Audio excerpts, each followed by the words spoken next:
Bonjour, je m'appelle Alexandre et je vais vous présenter le résumé du premier jour du Brussels Urban Farming Marathon. Bienvenue, vous êtes ici en plein cœur du centre-ville. On est à la ferme du parc Maximilien qui est une ferme pédagogique.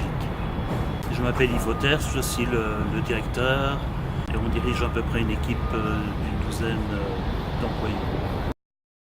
Je dirais sensibilisation, éveil, participation et cohésion sociale. Je suis arrivé ici, on parlait de fermer cet espace pour différentes raisons, mais surtout des problèmes de fonctionnement. Et j'ai proposé en tant qu'administrateur de faire un audit avec deux autres administrateurs. On a relevé toute une série de choses qui étaient importantes à changer. Le conseil d'administration nous a suivis, a demandé que je prenne une part plus importante dans la direction ici. Et c'est ça qui m'a motivé à me lancer dans cette aventure, puisqu'aujourd'hui on ne parle plus du tout de fermer cette ferme, et que c'est la seule ferme en Europe qui est située dans une capitale. Pour donner une petite idée, l'année passée on a accueilli 20 000 enfants ici. Tous les ateliers tournent autour de la sensibilisation et de l'éveil à l'écologie et à la biodiversité. Ce qui me rend heureux en tout cas, c'est de voir l'éveil au niveau des jeunes enfants quand ils rigolent ou quand ils ouvrent des yeux pour découvrir les animaux de la ferme. Une petite anecdote, dimanche matin, il y a un chat qui a attrapé un lapin et il y a un petit coq anglais qui est sorti de derrière les fourrés, qui a attaqué le chat et qui a permis au lapin de repartir. Voilà. Okay. On ne vend pas tellement de produits, on a évidemment le miel de nos abeilles qu'on vend, mais tout le reste qui est produit ici à la ferme est réutilisé. Okay. Que ce soit dans les ateliers ou dans les stages qu'on organise pendant les vacances. Les personnes qui souhaitent aider peuvent toujours faire un petit don. Mais disons que notre ambition, c'est de faire participer un maximum de gens et de Bruxellois à la vie de la ferme, puisqu'on est une ferme en ville, mais on veut aussi être dans la ville. Alors, le souhait le plus fou pour la ferme, c'est qu'elle puisse encore se développer. Il faut savoir qu'on a à peu près 1 hectare, mais qu'on est en manque de pâturage. On est en plein cœur d'une ville, donc il y a une spéculation immobilière importante sur ce terrain qu'on doit défendre. Mais si on pouvait avoir des pâturages complémentaires, que ce soit à côté de la ferme ou un peu plus loin, pour mettre nos animaux et les changer de pâture, ce serait vraiment un souhait intense. Oui. Bonjour, on est chez Little Food, je m'appelle Raphaël, bienvenue pour le Brussels Urban Farming Marathon. Little Food, c'est une coopérative d'élevage, de préparation du grillon.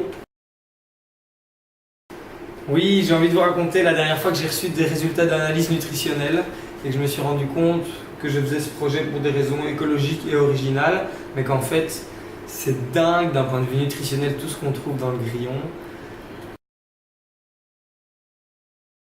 Alors si je me suis lancé dans l'élevage de grillons, c'est parce que je trouve que c'est une solution merveilleuse pour répondre aux défis alimentaires et écologiques auxquels on fait face actuellement. La meilleure façon de soutenir Little Food et les autres projets, c'est bien sûr de faire partie de notre clientèle. Vous pouvez trouver nos produits dans tous les magasins bio. Je vous invite à les découvrir, à vous faire plaisir et surtout à faire du bien à votre corps en mangeant des grillons.